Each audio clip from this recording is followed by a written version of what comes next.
there is compensation, there is retribution.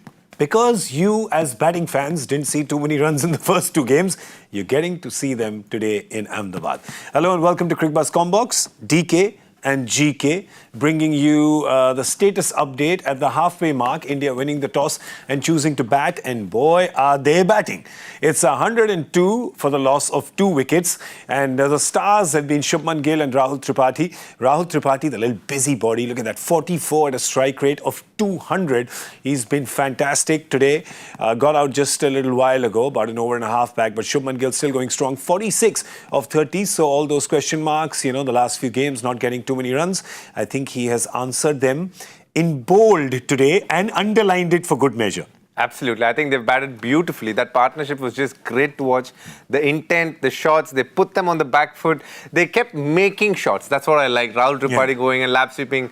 Shubman Gill obviously pulling a couple over mid-wicket. They just looked completely in control and they've made it work today. Yeah, we're getting a bit of a strobe effect behind us because there's a party happening in Ahmedabad. If you're a batting fan, let's just talk about Rahul Tripathi for just a second, because I feel that it's such an interesting thing that you said where he made shots.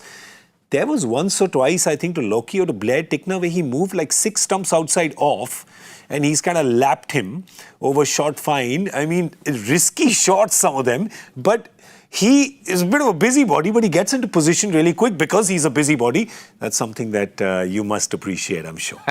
Getting into position early, moving like this. Absolutely. The good thing about him was the way he was able to predict what the bowler was going to do also shows he was ahead of the game. And interestingly, in one shot, he went behind the popping crease. That is a rare one. Not many people can do that. So one of his legs were behind it. To go there and execute a shot, a lap sweep, is a terrific effort. And then backing away and cutting, getting in line, and then the couple of shots over covers. He batted brilliantly today. He showed his repertoire of shots. Played over covers, played straight, played behind the wicket, and that's what you expect. At number 3, early wicket falls, but comes in and shows intent and puts India in a strong place for the rest of the middle order to launch after this. So a terrific effort by Rahul Tripathi and Gill. I think it's so interesting because he's really shown, different colours. He's done the cute T20 shots and he's done the proper batter shots as well, which is what I guess makes it so difficult for the bowlers. And the bowlers, well, they have been pulling their hair out. One of them is pulling his moustache out as well, because Blair Tickner has one of those 80s moustaches. But there you go. It was good from Ben List up front, of course, making his debut. He bowled those 2 overs for just 11.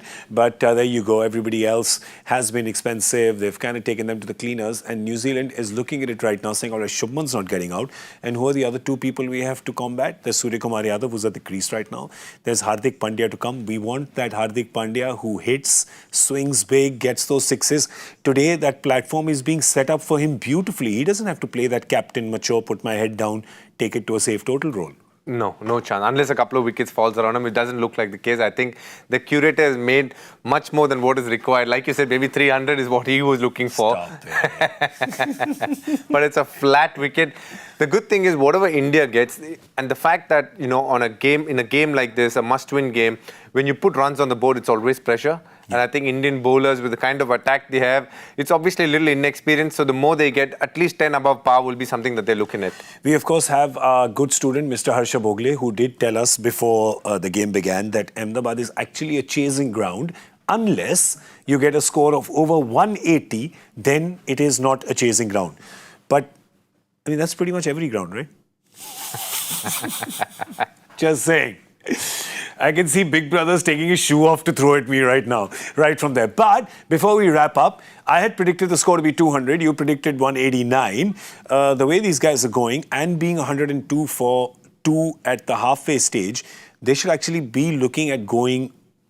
I mean, I think we'd be disappointed if they finished near your score, even near mine, actually. True. I think with the way they're going, if they can get 60, 65 in the last 5, which is very possible, I think 210 to 220 is something that they will definitely be looking at. And interestingly, against England, they scored the same 220 in a must-win game. Yeah. Well, it can happen then. It can happen, can it not? Well, we'll find out whether it does or not when we come back after the 20th over on Cricbuzz Live. Right now, that's all we have for you on the GK and DK show, which is also popularly known as Cricbuzz Comm Box. Thank you for watching.